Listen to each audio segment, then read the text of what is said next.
This University of Calgary student just spent 4 months looking for a part-time job. And to say the least, it's been really tough. The fourth-year economics major wants to be part of Alberta's energy transition, but says the pandemic has made the province's prospects even worse.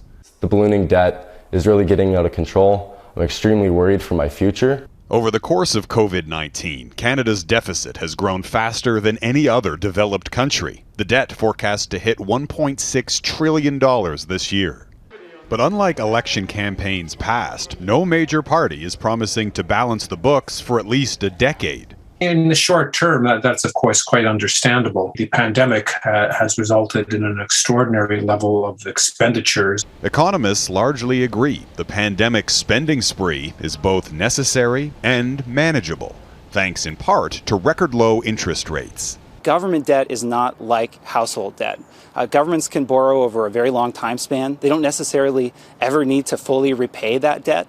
The economy is like a cup. The bigger it is, the more debt it can carry. This year, Canada's debt-to-GDP ratio is forecast to hit 51%, far less than during the 90s or the Second World War.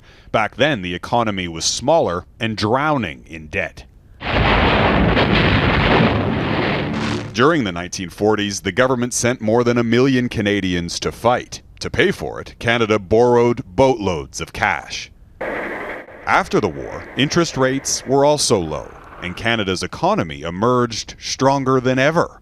So might history repeat? We are in almost exactly the opposite situation now. Economist Ian Lee was born in 1953 after his father returned from the war, one of 4 siblings, which was about the average for the time.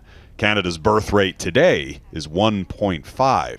We're almost at the other end of that continuum where the boomers are moving into retirement. Lee says that aging population will send healthcare costs soaring, and our debt will make it harder to pay those bills.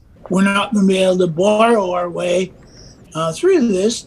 This former Bank of Canada governor says the next government should reduce spending and invest in a low-carbon economy. We face a very real challenge in this country going forward as we have to make these investments. And that transition, he says, is particularly challenging in Alberta. I don't want to see governments just up and abandoning Alberta and leaving it to hang out to dry. Justin Goda was born and raised in Calgary, but says he isn't sure how long he can afford to stay. Jeff Semple, Global News.